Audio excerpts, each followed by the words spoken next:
Morning. Welcome to the live streaming worship service of the Universalist Unitarian Church of Riverside. I'm Bonnie McFarland, a member of the worship committee, and I will be one of your worship associates today. You will also hear the voices of Grace Preuss, Diana Rowe, and Adam Wedeking. We invite you to worship with us today with an open mind and an open heart. As we enter into sacred time created by our presence and shared intent, I invite you to get comfortable. Turn down your phones or other distracting devices. Make a conscious decision to set aside for this 1 hour the self-protective walls we keep around our hearts and our thoughts. Let us remember and explore together what has drawn us to this faith, or learn what this faith is about. And together, we breathe. Let the stresses of the outside world slip away as we focus on this shared time. Whether we have been part of this UUCR community by electronic means or only connected in our hearts over this long year, we are still that unique collection of compassionate wanderers, seekers, and doers that make up this beloved community. And together, through the quiet power of community, we breathe. Our opening hymn this morning is "Morning Has Broken." Please rise in spirit and join us. And because we are still Zooming this, nobody will know if you sing off key.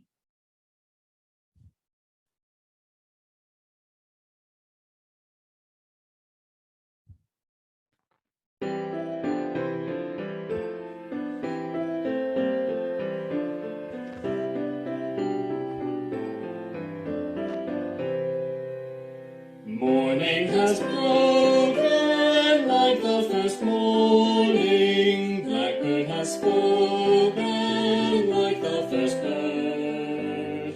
Praise for the singing, praise for the morning, praise for them springing fresh from the word. Sweet the rains do fall, solid from heaven, like the first dew fall on the first grass. Praise for the sweetness of the wet garden, sung in completeness where God's seed has. Mine is the sunlight, mine is the morning, born of the one light, eating soft play. Praise within nation, praise every morning, God's recreation of the new day.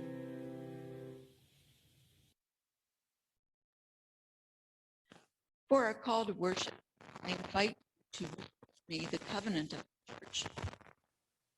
This image is taken from one of the wall hangings in our parish hall. Love is the doctrine of this church. The quest of truth is its sacrament, and service is its prayer. To dwell together in peace, to seek knowledge in freedom, and to live in harmony with all the living creatures and plants of this earth. This do we affirm. We've had another tragic, despicable mass murder last Tuesday in Atlanta, Georgia, which left 8 people dead, including 6 women of Asian descent.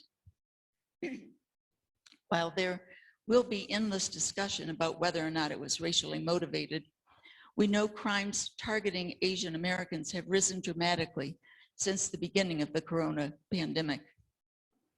Nearly 3,800 instances of racially based acts of aggression against Asians have been reported in all. I am thankful that we now have a president and a vice president who went to Atlanta and were able to express sincere and appropriate messages of compassion. And I am also thankful for the outpouring of support and response to the families left behind by people across this country and even across the world. I'm going to extend this service just a little longer than originally planned in order to read a statement released by the Unitarian Universalist Association, our national organization, decrying anti-Asian violence. This was released on March 17th. The Unitarian Universalist Association, UUA, joins leaders across the country in decrying the recent surge of hate crimes against Asians and Asian Americans. In this last year, violence and verbal harassment targeting this community have been exacerbated by anti-Asian rhetoric and blame. We call on federal, state, and local governments at every level to send the clear message that such actions will not be tolerated. We stand in solidarity with victims, survivors, and families who have suffered loss and pain. This country has a shameful history of racist acts toward the Asian community. It includes the Chinese Exclusion Act of 1882 and the American US incarceration of approximately 120,000 Japanese Americans during the Second World War. Long-standing racist tropes about Asians as other are deeply embedded in the national consciousness.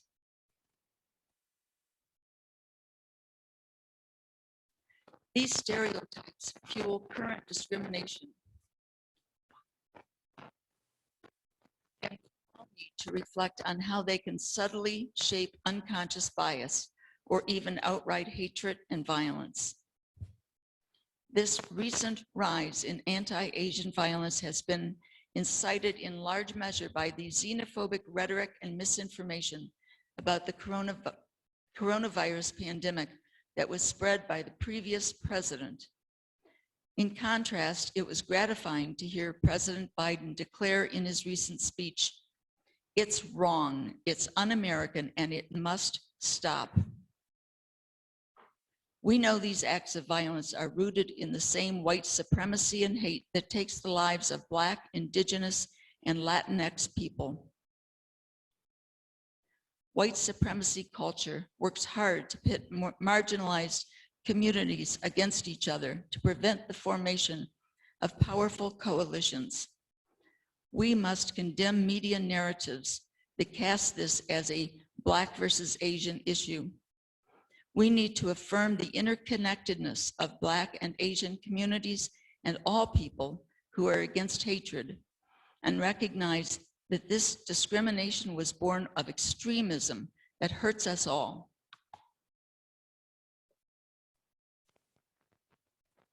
This race in violence is another result of systemic racism that is deeply rooted in the United States. It's a wake-up call that it's time for America to take a long, hard look in the mirror. We must confront ignorance with information and education. We must not tolerate the racist violence and the multiple systemic crises of injustice that the COVID pandemic has laid bare. As Unitarian Universalists, we affirm that every human life is important and worthy of respect.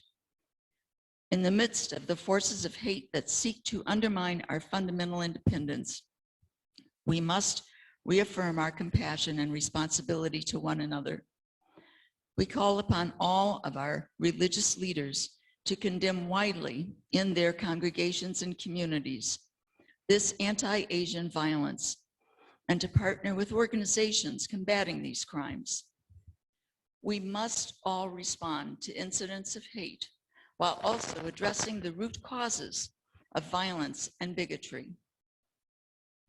On the screen, you can see connections for Pacific Islander Caucus of Diversity, Revolutionary Unitarian Universalist, Multicultural Ministries, shortened as DRUM. You can find all of the information on the uua.org website.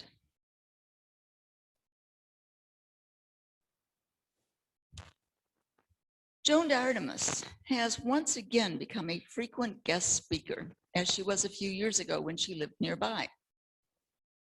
She currently lives in Massachusetts, where she is a candidate for UU ministry and an intern at UU Wellesley Hills. Thanks to Zoom, June will be with us regularly for at least the next few months, even after we are able to reopen our doors. Joan holds a BA in Religion and Society from Syracuse University, a Master of Divinity from Claremont School of Theology, and she completed a chaplain residency at the Yuma Regional Medical Center in Arizona. When not practicing her craft of ministry, Joan spends time with Kathy, her spouse and partner of 27 years, and Finley, their rambunctious cardigan Welsh Corgi puppy. Joan and Kathy and Finley in Worcester, Massachusetts, is of both the birth control pill and face. About her sermon, Joan said, in Greek mythology, Persephone is the personification of vegetation, who becomes the queen of the underworld when she is abducted by Hades. The spring equinox is the celebration of Persephone's return to the world of the living. What a great metaphor to describe where we are right now. COVID-19 has made all of us, to some degree, feel like we have been abducted and trapped in the land of the dead.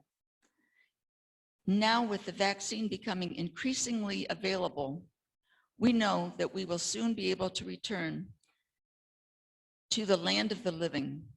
This Sunday, let us celebrate Persephone's return.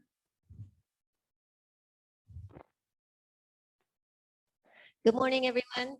I'm Grace, and there are a few announcements we would like to share.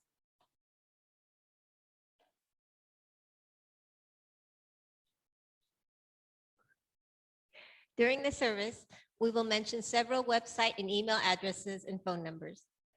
At the end of the service, we will leave up a slide with all this information, and it is available on our website. However, for those needing the information by auditory means, they will be announced verbally during the service. Chat time provides an opportunity to spend an hour talking among ourselves, usually beginning with the service, then wandering on to other topics. It's held on Zoom at 11:30. To participate, you need a separate Zoom link. So please go to our website at uuchurchofriverside.org for the Zoom chat time link.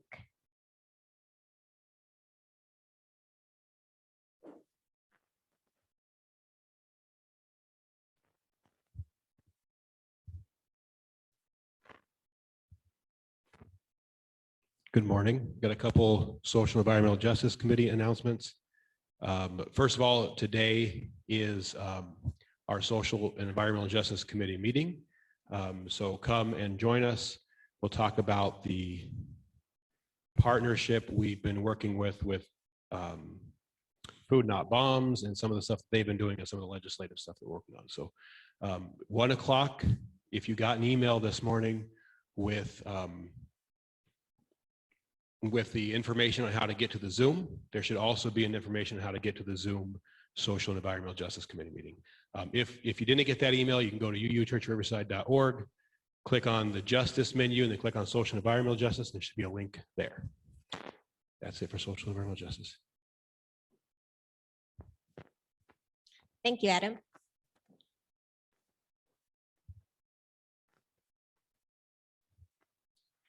There's progress. There are many vaccination appointments available right now. The official websites still indicate they are for those age 65 or over, those with certain medical conditions, and specific workforce categories. However, Bonnie said she just got a voice message from Riverside County indicating appointment availability for those age 60 and over. So, for information on locations near you, go to vaccineca.com or go to the website for your county public health department or the state of California. You can also find information and links on our church website. In California, 14 million vaccines have been administered, and nearly 700,000 of them in Riverside County. This week, Riverside County moved down to the red or substantial tier, along with the rest of Southern California up to Kern and Inyo counties, which are still in the top or widespread tier. We are so close to getting control over this pandemic. Please urge everyone you know to be patient and be safe just a little while longer. UUCR is making plans to be able to safely open our doors for Sunday service beginning on Easter, April 4th. Stay tuned for more information.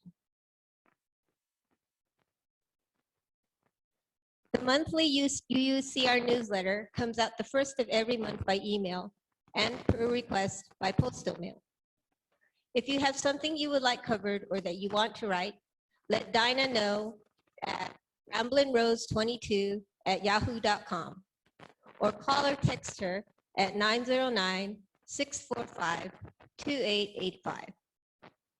If you haven't received the newsletter and would like to be added to our mailing list, please contact Dinah or the church office. On the first Sunday of each month, we share with you the joys and concerns that we have received throughout the month. How do you feel when you hear about another member who has fallen ill or has a new job or a little one added to the family?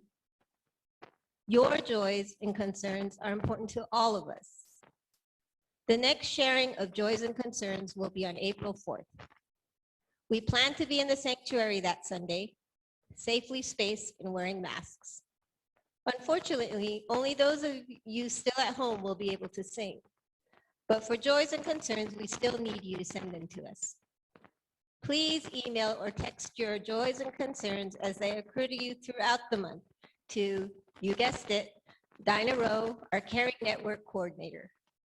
Her email again is ramblinrose22@yahoo.com. Or you can call or text her at 909-645-2885.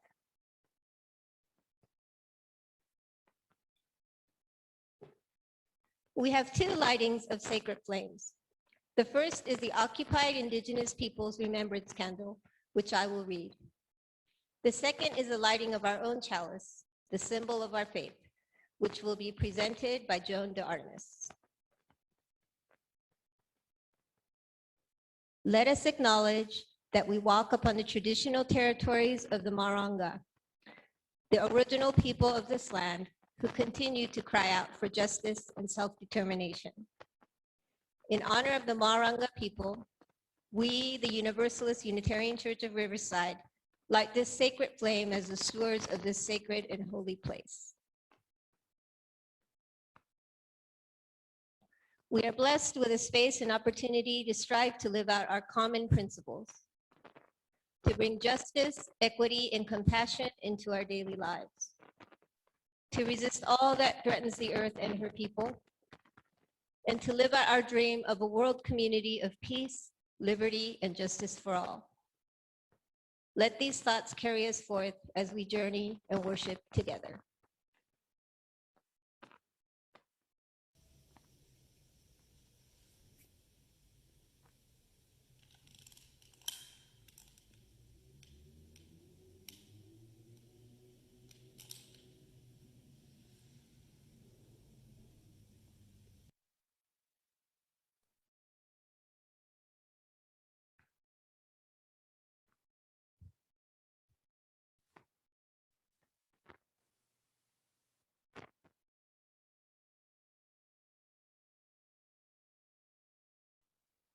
We light this chalice, remembering and honoring our own tradition and celebrating the rich diversity of traditions among us. As we search for justice, meaning, and purpose, may we remember that justice, meaning, and purpose live first in deeply listening to one another.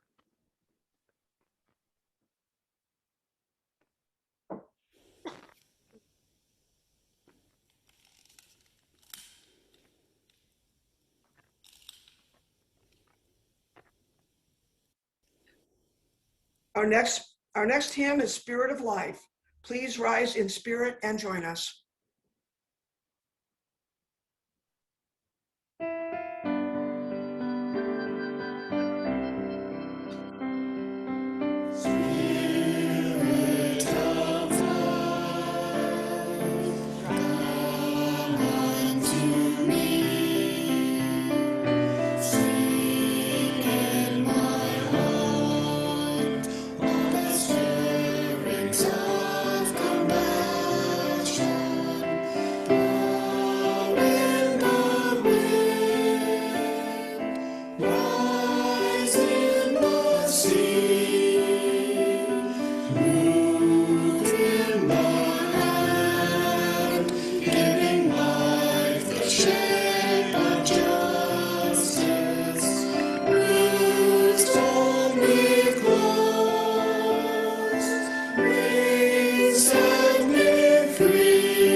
And now Dinah Rowe, our church treasurer, will speak with us about sharing our treasure.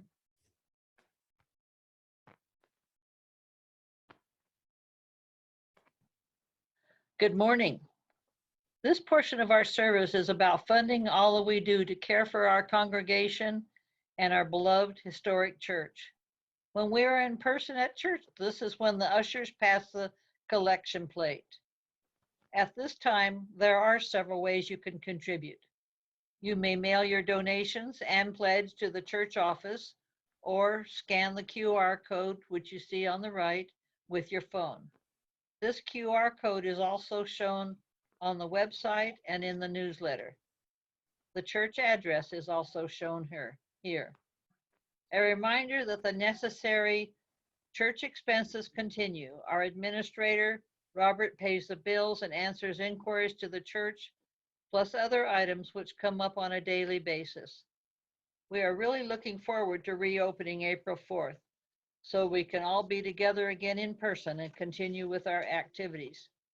Please do your part by contributing what you can. And a reminder that the annual pledge drive is underway.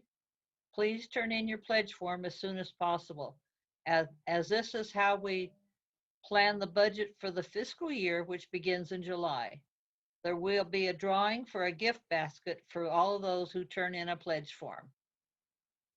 We have Stater Brothers gift cards for your grocery shopping that also earns our church a percentage. Please contact me or the church office to purchase Stater Brothers cards. Please donate whatever method works best for you. Thank you for your generosity. And to those who give of their time and their talent, thank you for the generous care and attention. Our next hymn is From You I Receive. Please rise again in spirit and join us.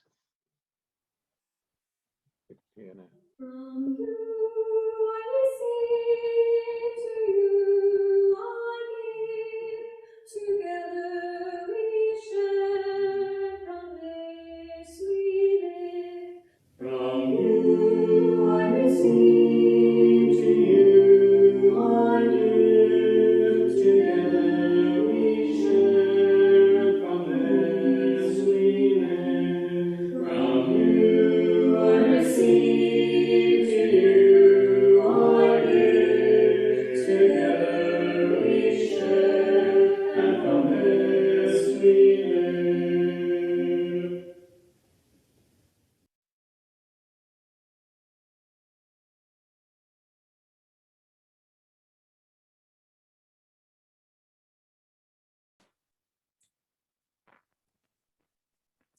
Imperfectly Divine by Reverend Alex Klingenberg. Spirit of life, earth and sea and sky, place of deep longing in my heart, find your way from silence to voice. Give me strength and courage to speak truth through my life, for I am a creature of the universe, small but infinite. A momentary body in the sea of life, and also the sea itself. I am a gathered bit of energy and one who gathers. A creation and a creator. Let me not hold too tightly to one form and lose the other. For we are not form, but process, ever changing, ever renewing. Help us see that we are neither the beginning nor the end, but something perfectly natural and imperfectly divine. Now let us pause for a moment of silence.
I love Greek mythology.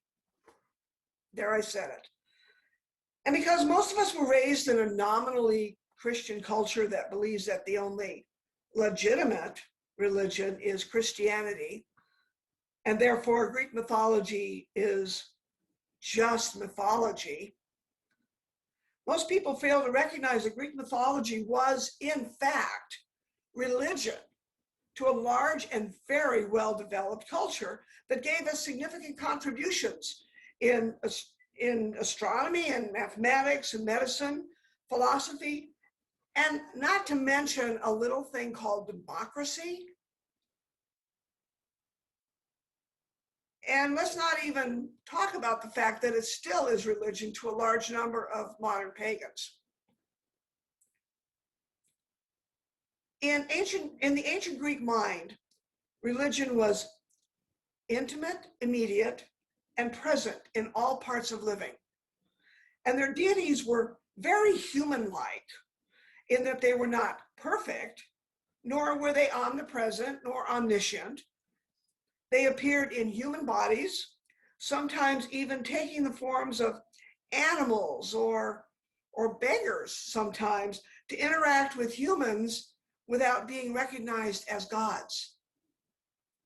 And they had families, often very dysfunctional ones. I have found the Greek myths to be extremely useful throughout my life.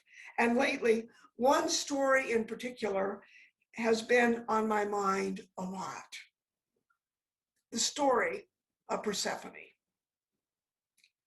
Now, Persephone was and is the goddess of vegetation, especially grain. But at that time, it was the cultivation of grain was still a kind of a new technology. It was something that they knew how to do, but it was still kind of a mystery because they didn't really understand all the science like we do today. So their success or failure was still kind of the will of the gods. Persephone was the daughter of Demeter, one of the oldest gods in the ancient Greek pantheon. She secured the fruitfulness of the earth and guarded both agricultural and native plant life. Demeter is in turn the daughter of Gaia, who is the earth herself. See how this works? The earth, whose name is Gaia, gives birth to the flora, both cultivated and wild, personified as Demeter, and she, in turn, gives birth to the cultivation of grain, called Persephone. See how clever that is? I mean, no one can argue the truth in that. The earth gives birth to plants, and from the plants come the cultivation of grain, and this makes all very wonderful, perfect sense. But then, here comes the next part of the story. Here it gets interesting. Hades, the god of the underworld, sees Persephone happily picking flowers with her friends, and he desires her. Now, in some versions of the story, they say he fell in love with her, but what he does next is hardly an act of love. He abducts her and drags her screaming into his underground world, where they are both to be surrounded by the souls of the dead.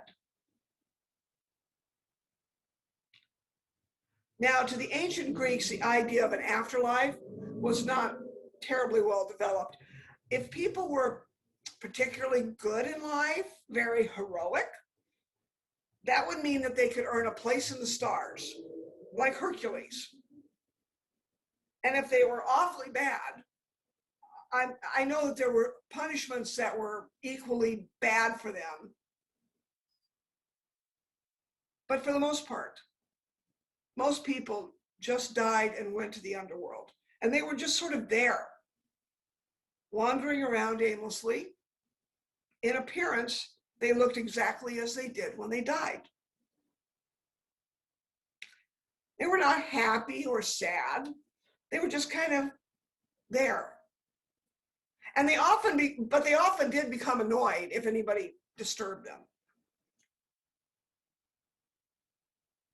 In some later, more third-wave feminist versions of the story, Persephone is not abducted. In these versions, Persephone sees Hades in all his godlike sexiness and says, "Hey, good looking, why don't we go down to your place?" This is a version where a late teenage, early adult Persephone discovers her own sexuality and leaves her mother to find and follow her own autonomy. This is a kind of the Sex in the City of Mount Olympus version. If that's your favorite version, cool, I will not argue with you. One of the joys of the Greek myths is that they are not set down as any kind of holy scripture, so therefore they're malleable to the needs of the hearer. But I'm going to stick for now with the abduction scenario version, because you see, Persephone is the goddess of grain. And grain is different from all other food plants in that not only does it grow best when cultivated, but also it can be stored in large quantities and eaten later. This means that the person who owns the land on which it is grown, as well as the buildings in which to store it, has control over it. And the cultivation of grain allows for the first time in history, a real serious social stratification. This is where we see a genuinely wealthy ruling class emerge. He who controlled the grain basically became the Jeff Bezos of their time. So you see, Persephone really was kind of abducted. Powerful men took control of the grain and used it for their own ends. Later, the Romans would claim Hades as their own, rename him Pluto, and make him the god of wealth and power as well as death.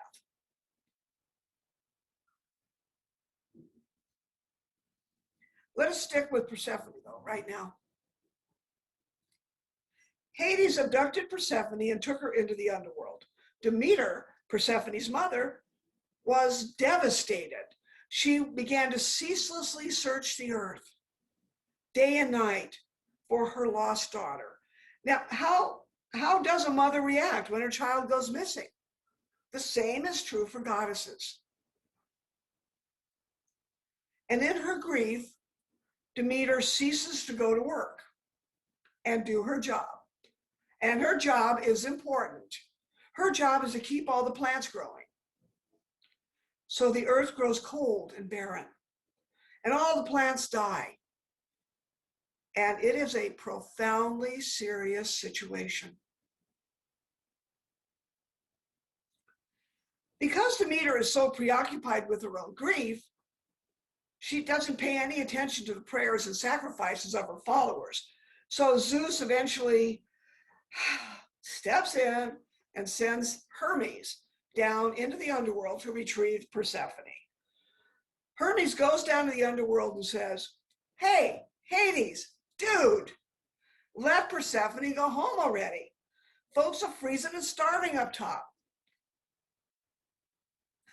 When I think of Hermes, for some reason, I always think of him as kind of a laid back, cool kind of guy. And this ends up being how he talks in my head. Hades says, fine, she can go, but so long as she hasn't tasted any of the food down here. So here's another one of those places where there's a lot of different versions. In one version, Persephone is just so hungry that she eats 4 to 6 pomegranate seeds. In another version, Hades tricks her into eating 4 to 6 pomegranate seeds. And in still another version, this is my personal favorite, Persephone decides on her own that she does not want to leave at least not permanently, because she has spent time there in the underworld with the souls of the dead. She's gotten to know them. And she has found that she has been a comfort to them.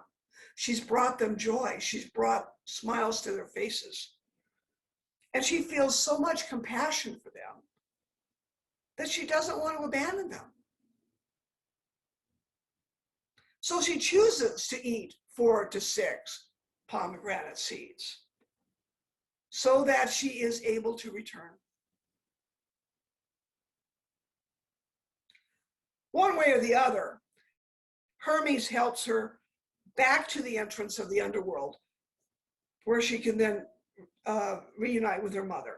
In some versions, Hecate lights her way. But as soon as Persephone returns to her mother, returns to Demeter's loving arms, at this point, Demeter is so overjoyed that she makes all the world burst into bloom, and it becomes glorious spring. Persephone returns. Now, when I first read this story, I was about 8, and I totally believed it. Wow, I thought, therefore there are seasons. And I really did use the word therefore when I was 8. It didn't take me long, though, before I figured out that this is a metaphor. And I'm pretty sure that the people who brought us democracy understood it as such as well.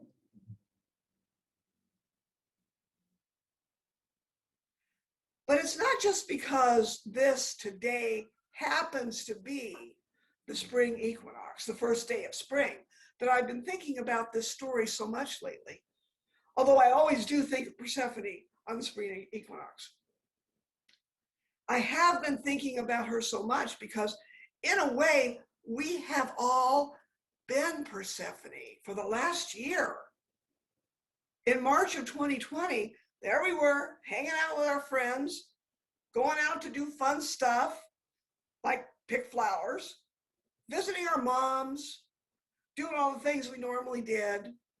And then, boom, in rides Hades, but instead of riding on a black chariot, he appears in the form of a microscopic white ball with a bunch of little red doodads sticking out of it.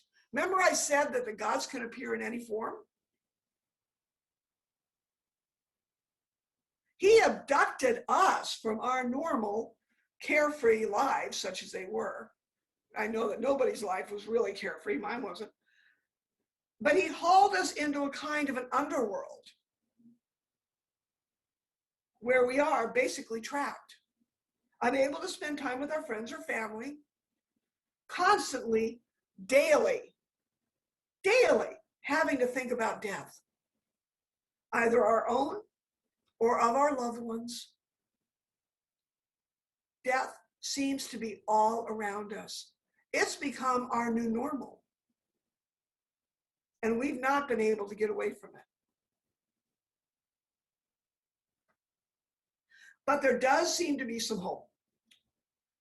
It seems that some guy at the top, Zeus, Joe Biden, whoever, has sent Hermes down to retrieve us. Oh, by the way, Hermes is always seen carrying that wand with the 2 snakes. It's called a caduceus. This is the same symbol used by the medical profession today. So, in a way, the medical profession is leading us out of the underworld by providing us with research and then a vaccine. And the vaccine is rapidly becoming available.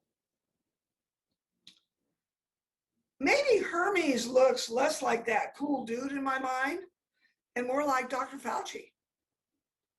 Anyway, here's the thing. I have been talking to a lot of people who are saying things like, as soon as I get my vaccine, everything is going to go back to normal. No, it's not. I need you to hear this. In the myth, Persephone does indeed return to her mother, and indeed there is a glorious celebration. But it's not over Persephone must go back for 4 to 6 months a year, 1 month for each pomegranate seed that she ate. Persephone, when she does return to the land of the living, this is another important thing. When she returns, she's not the same person. She's different. She has had a life-changing experience. And so when she returns, she does not return a victim. Yeah, something really terrifying happened to her. After all, remember, she was abducted by a god and held prisoner in the world of the dead. But nowhere in any of the stories does Persephone appear to have been broken by the experience. After she returns, she is referred to as the queen of the underworld, goddess of spring, flowers, death, life, vegetation, and destruction. Pretty cool, huh? She's the victim of none of those things. She's the queen. In the Homeric hymn, Persephone returns to the world of the living and immediately founds the Eleusinian mysteries, which were a really big deal in ancient Greece. They were super secret, so therefore a lot of it has been lost in antiquity, but all the best people were initiated. The best people were initiated in the Eleusinian mysteries. From what we know, the mysteries were a 3-part cycle: the descent or loss, the search, and the ascent. And the main theme of the mystery was, in fact, the ascent of Persephone and the reunion with her mother. Now, if you're thinking that there's something vaguely familiar about this that you can't quite put your finger on, well, it does kind of remind me of the crucifixion, time in the tomb, and resurrection of Jesus Christ. So just as the Easter cycle, which is coming up, is intended for believers to make it that death is swallowed up in victory, so too were those fortunate enough in ancient Greece to be initiated into the Eleusinian mysteries. They were promised the rebirth of Persephone, symbolizing the eternity of life, which flows from generation to generation. And they that believed would have a reward in the afterlife.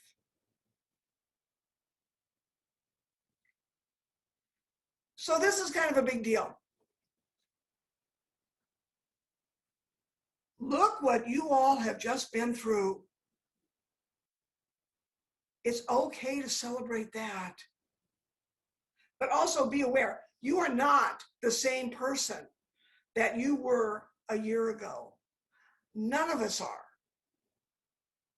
To a greater or lesser degree, we have all just had a close encounter with death. Make no mistake, we have all been changed by it. One of the reasons that I love myths are they are useful in ways that many other types of stories are not. Myths are stories, but they generally contain some sort of transcendent truth that can help us cope with what we are going through today. And this is because these are stories that are retold generation after generation. The details may change to make them relevant to the current generation, but the overarching message does not. The reason for this is that these messages are still relevant no matter where you were born or when you were born. They are part of what it is to be human. That's why they survive generation after generation. So now, according to the myth of Persephone, what happens next? Guess what? We have no idea. Embrace that. What we do know is that Persephone belongs to a general grouping of death and rebirth myths. The classic death rebirth myth, that's hard to say, death rebirth myth is conveyed as a model of dropping previous restricting ways of being and granting the commencement of brand new ways of being. This model is extremely persistent in culture and in time. It's identity related and familiar because it changes to whoever is telling the story, even though the substance and perspective fluctuate. So in the story, Persephone starts out an innocent young girl picking flowers with her friends. By the end, she is a queen. And not just any queen, but queen of the underworld. During her time in the liminal space of the underworld, she has learned so much about the meaning of death, which is the closest companion to life. She has learned so much, in fact, that she is now called the queen, inferring that she has gained mastery over it. So much mastery, in fact, that she starts a mystery school so that through her teachings, others may benefit from this lesson as well. What have you learned during your time away? What have you mastered? Have you changed how you see yourself? How you see your loved ones? Have you come to realize that some of the things that you thought were so important before, now maybe not so much? Have you discovered new things that you now value more than you ever could imagine? And then there is a little detail of the story about how Persephone must return to the underworld on a regular basis. The vaccine may not be the end of this, at least not right away. Vaccines are never 100%, which is why we have never had an effective vaccine for the common cold. Every year, the cold virus mutates, making it a little different than it was the year before. COVID might do that. There might be a COVID-22 that's different enough from COVID-19 that we have to start the whole process over. Hopefully, though, this time we will be smarter. This time we will have mastery over it. This time we will be the queens and kings of our own relationship to it. But the myth itself does not give us a whole lot of info about what happens to Persephone next. In a way, we get to write that part ourselves. Be sure to write yourself a good story. I think you will. I have faith in you.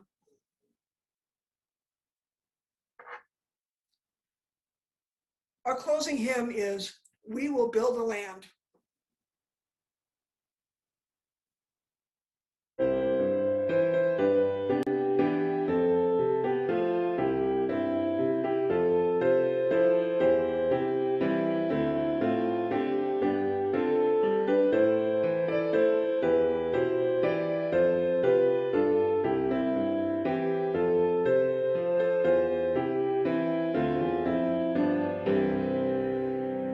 We'll build a land.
our benediction, please close your eyes and reach out to each other in your thoughts.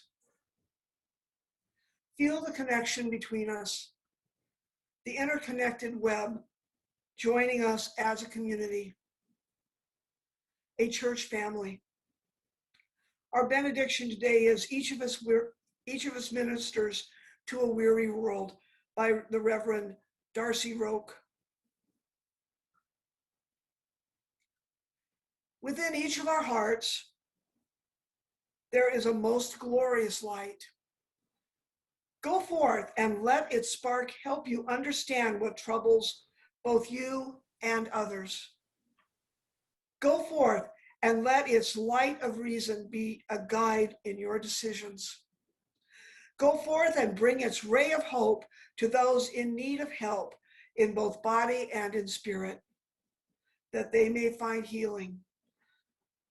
Go forth and fan the flames of passion to help heal our world.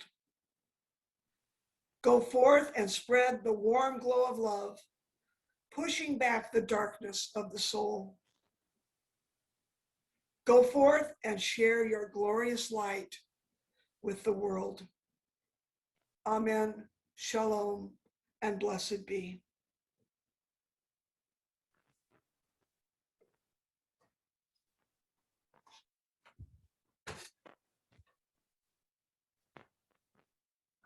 Thank you, Joan DeArtemis, for sharing your valuable time and insight with all of us at UUCR. It is sincerely appreciated, and we hope you will visit us again. I hope everyone on this live Zoom service will stay with us following the next slide for 50 minutes of Q&A with our speaker. This will be included on the video that is posted. Thank you.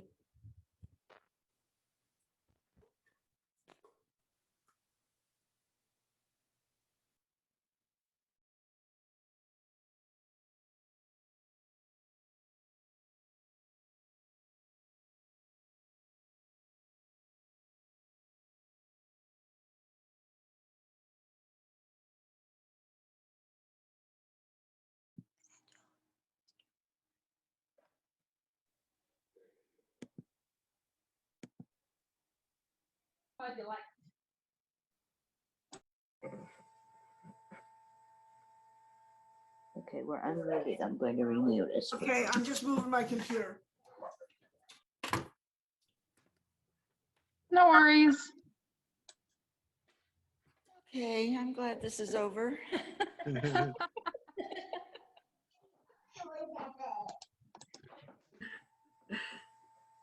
I liked your service, Joan. Joan, I don't know. Joan, like Joan of Arc. Of course. My atheist mother named me after a Catholic mystic who was burned at the stake. Okay. I love it. Well, I like Greek history, or I like Greek mythology. I took an intro to mythology course. So I liked it. It was good.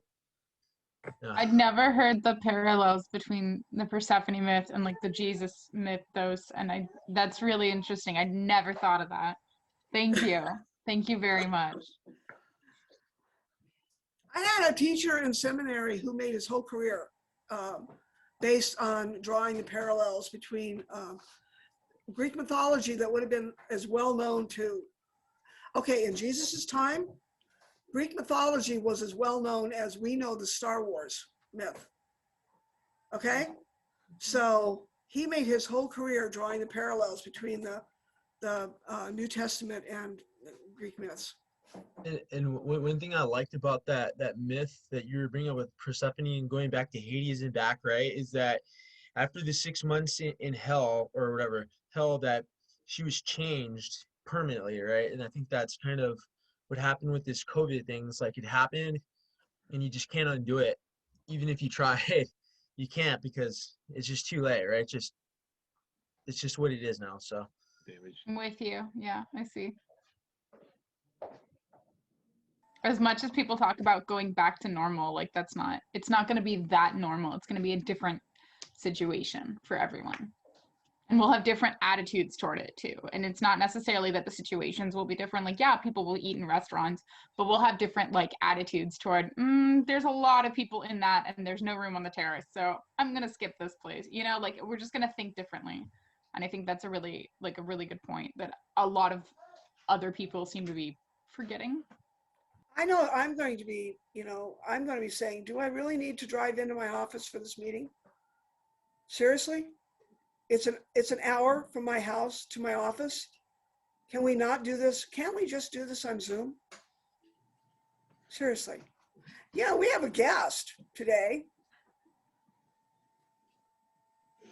So welcome, Chris. Hey, you sent me the link. That's all I have to say. Joan and I go way back. Yeah. She invited me, I think, because I have a PhD in mythological studies. So I've spent a lot of time with the Demeter Persephone myth, and I love your metaphor with the COVID situation. It feels very much like a Nikia, which is the fancy word we use for the underworld journey. And I love that you hit on the version of the myth that Persephone really, it was good to be queen. There was a lot of power there for her. And, the different versions of the myth really talk to us in different stages of our lives as well. And so I find all of it really rich. And those ancient Greeks, their psychology is just like ours. And I think that's why they work so well for us today. Yeah, they were some smart people. Really smart people. And you mentioned Hermes too, which I found pretty interesting because he's also a psychopomp. He's the person bringing the messages back and forth between those of us on the earth and the gods, of course, and also escorting the souls to the afterlife. There's a lot of metaphor here that's really appropriate, it seems, during this period. And I didn't invite you just because you have a PhD in mythology. I invited you because you're one of my oldest friends.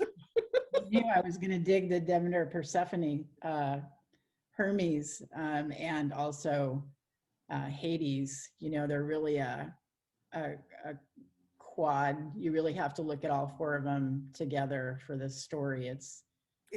You can dive really deeply. You also hit on, I think, some aspects of an older story, the Inanna myth, because her underworld journey involved a lot of loss, including personal agency, and gains them bit by bit when she comes up and out of her journey. And that seems like how we're experiencing the COVID pandemic right now. We're regaining some agency bit by bit as we're being allowed to go out into the world and socialize a little as we get vaccinated.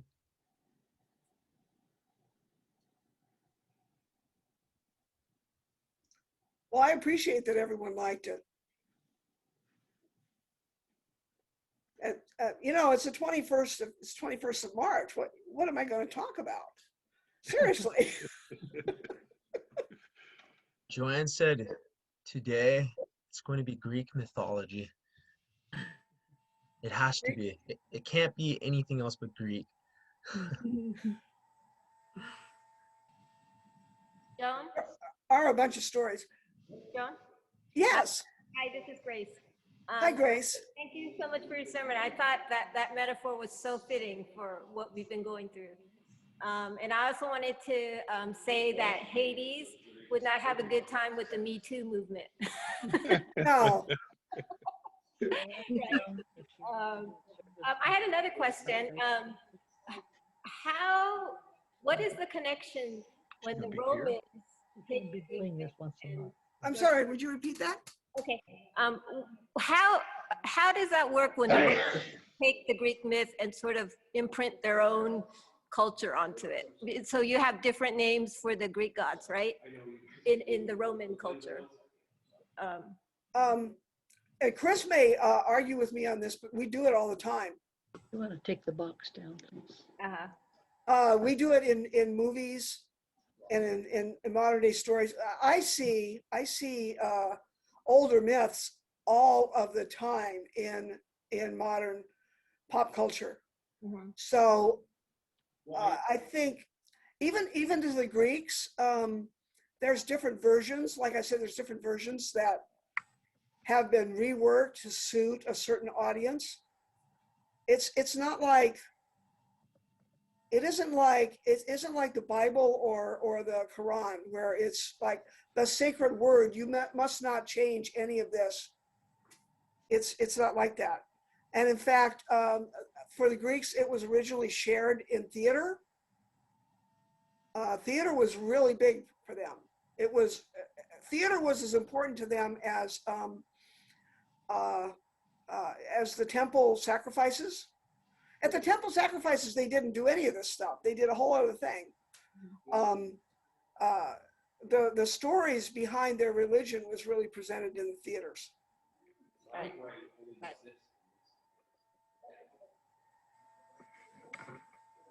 And there's another thing, you know, our services go all the way back to the Greek temples. When we pass the plate, it's, well, at least the church where I'm serving here in Wellesley, we actually process in the plates after they're filled. It's like we honor the sacrifices as being sacrifices to the holy. And that's, you know, that's very old. It goes back to the Greeks, or even further back than that. I know. Okay, I was trying I to see. see hands. I Drew? put this. Yeah, and I think that's interesting that you mentioned that, because it kind of makes me think about my religious rituals and myth class that I took with I think Dr. Jones. He studied religious mythology. He has a PhD in it. It was the elder Dr. Jones and not the younger Dr. Jones. I don't know. I think maybe he's the elder one. It was Sean Connery and not Harrison Ford. It's possible. But what he was saying in there, it was like what you're saying is how all these rituals kind of go back thousands of years, right? I think that in some sense, like what you're saying with like Persephone going back to Hades, these rituals have a purpose. Like most people say, oh, it's just doesn't have any purpose, but it does have a purpose. Otherwise, it would have perpetuated itself for thousands of years, right? The act of ritual is very important and it's sacred. So, Joan, can I ask you a question? Sure. Yes, I'm curious to know, do you think animal sacrifice had a secondary purpose in terms of feeding the clergy? It did. Yeah. The temple period in history, entire economies was based on the temples. And what they did was, it wasn't just to feed the clergy. It was like paying your taxes. Mm-hmm. Grace is raising her hand. Do you have something about this?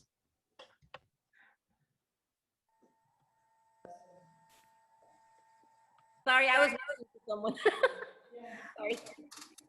We think of temple sacrifice, we think of animal sacrifice as being very taboo now. But back in those days, they would, people would bring animals from it would be like making an offering from their bank account. Their resources was, you know, I'm going to bring a goat and make a sacrifice, or I'm going to bring a chicken. Well, so what they would do is they would have the animal sacrifice, and then they would butcher the animal off in the back and sell meals. They would basically have goat dinners. Really. And so one of the things that happens in history was when Christianity became more of a thing, when it became incorporated as more the norm than what was before, they stopped doing sacrifices in the temple. Remember, the Jews also did sacrifices in the temple, and the second temple in Jerusalem was burned to the ground, and the Jews were all dispersed. All of this is part of a time when it became the economy around the temple system collapsed, and they stopped doing that, and they started using actual money, and the economies were based on something different. So you'll hear Christians say that the sacrifice of Jesus made it so that he is a sacrifice for everyone.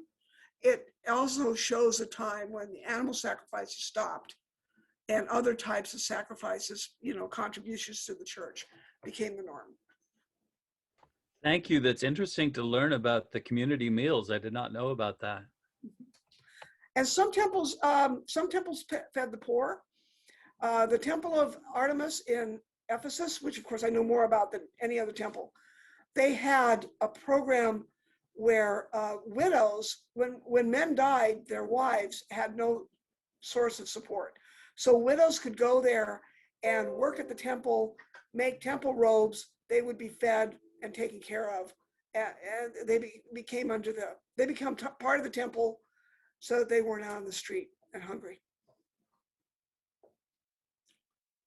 Lee, it's so good to see everybody. Hi, thank you so much, Joan, and also Chris for being with us too. In the myth of Persephone and Hades and so forth, there's a love story, right? In at least some of the versions of the myth, right? And is there a connection elsewhere between a love story and the formation of the seasons, as there is in Greek mythology? Are there parallels elsewhere? Is there anything in any early versions of Christianity before the patriarchy fully took over that are parallel at all? And I realize that's probably there may not be anything there, but as far as other cultures, I think all cultures had some sort of explanation for the seasons. of course, yeah. Yeah, Chris, you have anything to say about this? I feel in awe of your PhD. I'm thinking about all the different cultures that have come up with seasons, but I'm trying to connect a love story to them. I'm struggling with that. So maybe the Greeks were the most prominent ones that did that then, I guess. I will look into it. I'll be back in a month. Do you know anything about Japanese myths, Chris? I'm afraid not. I was trying to decide if the Egyptian stories had some kind of story tied up in there, but it's more natural phenomenon tied to particular god forms and not a love story. So I think that's such an interesting question. I'm not sure that they really viewed love, romantic love, like we did anyway. It's true, they didn't. No, but I mean, Hades does fall in love with Persephone, right? I guess at least in a Greek sense. In some versions of this story, that yes, but some versions are very violent. Yeah. Sure. Well, love and violence sometimes come. There's one version where Cupid shoots an arrow at Hades to prove that he actually can love, and that's what sets everything off. Well, that's kind of the closeness between love and violence that tends to happen in lots of stories, right? Yeah. Just a random thought, but especially when I think about like the Troy example with Helen, they literally burn a whole city. No, I'm just like wondering like how people think like this. So Helen is taken from Troy, and then Agamemnon decides to burn down the whole entire city and kill and slave and rape and pillage because his wife was taken from him. Kind of crazy. I can go into a whole thing about Agamemnon. He's one of my favorite bad guys. What? Hi, Bonnie. Bonnie, are you telling us that it's time to go? Yeah. I can't hear you. Bonnie, you're muted.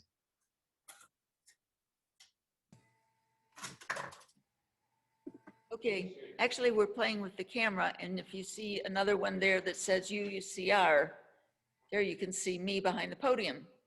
Oh, interesting. And it just moved. Okay, because Adam and I were talking about That's good. when we open in 2 weeks, how can we You're straight. get both the speaker and then go over and light an actual chalice instead of doing that with a slide? So that's what he's playing with the camera to figure that out. There's a lot of behind the scenes things going on Yep. today. Well, our reopening is Easter Sunday, right? So we could also commemorate Persephone in some way, right? As well, perhaps. Yeah, I forgot about that when I wrote that. See where I was? Agamemnon, I was going to say about Agamemnon, he actually gets so frustrated because he can't get wind to move his boats so he can invade Troy, that he talks to a seer who tells him that he has to sacrifice his daughter to, of all people, Artemis, in order to get her to let the winds blow. And when I first heard that story, I said, I don't think so, because Artemis is like the protector of young girls. That makes no sense to me. I ended up writing a whole paper on it in school. The story is like almost exactly the same story of the binding of Isaac, where Abraham takes Isaac out to sacrifice his son, and then his son is replaced at the last minute with, what is it, a ram? Mm-hmm. Well, in the Agamemnon story, they trick her, and then they trick her daughter into being a sacrifice.